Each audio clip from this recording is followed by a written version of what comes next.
Vous avez évoqué la confiance que les Français avaient dans leur entreprise quand elles étaient notamment petites. Vous n'avez pas évoqué la méfiance que les Français ont vis-à-vis des grandes entreprises, dont je représente malgré tout un des dirigeants.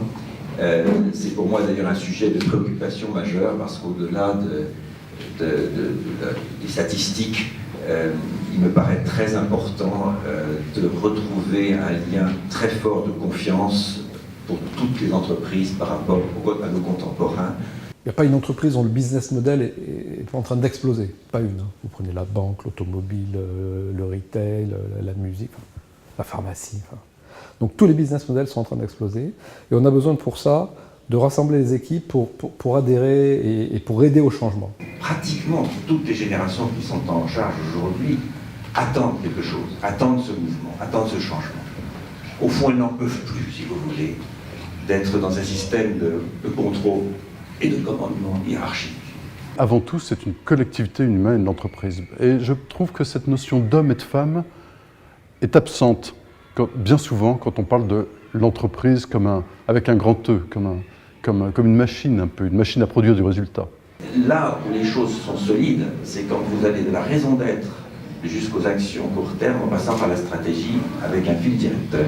Et si vous n'avez pas ça, vous errez rapidement dans la nature, en flottant, et ceux qui dirigent les entreprises ici savent exactement ce que je veux dire. Je pense que ce qui unifie tout, c'est une performance, mais qui permet en fait de transformer le monde. C'est ça qui fait que nos salariés trouvent un sens à leur travail, sont heureux, et qu'on puisse, émettre différentes actions en cohérence avec la raison d'être. Vous ne serez pas totalement surpris si dans le rapport que vous lirez, il est évoqué à un moment donné la notion d'investisseur responsable. Et si vous voulez, il n'y a pas d'entreprise responsable à un moment donné, ces investisseurs ne le sont pas du tout. Parce qu'on peut vous tuer, vous comprenez ? Les deux challenges majeurs pour moi, c'est cette notion de rapport au temps, court terme, long terme, qui évidemment est totalement contraire aux outils financiers. Et deuxièmement, cette désincarnation du capital. On ne sait plus à qui on appartient, on ne sait plus à qui on reporte et on a du mal à comprendre ce qui est attendu des managers que nous sommes. En tant que dirigeants d'entreprise, nous devons piloter cette trajectoire entre le court terme et le long terme. Et oui, il faut rendre des comptes sur le court terme, mais oui, il faut avoir le courage d'innover sur le long terme. Le rapport qui est sorti aujourd'hui porte la trace d'un certain nombre de réflexions que vous portez depuis très longtemps. Donc il faut vraiment que Entreprises et Progrès soient félicités parce que ça a été une action qui a vraiment été utile à la société française. Et puis il me semble que maintenant, Entreprises et Progrès doit poursuivre. Ce n'est pas le moment de lâcher la barre parce que nous allons rentrer dans des débats assez vifs et importants et pas simplement au niveau du pays.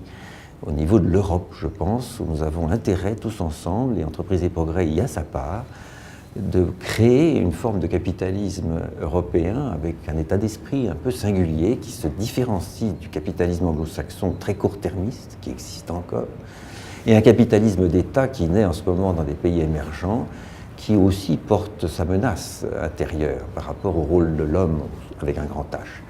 Donc il me semble que là, le moment est venu d'être encore plus vocal et actif et déterminé et participer pleinement au débat qui va s'engager maintenant, j'espère pas seulement au niveau français, mais au niveau européen.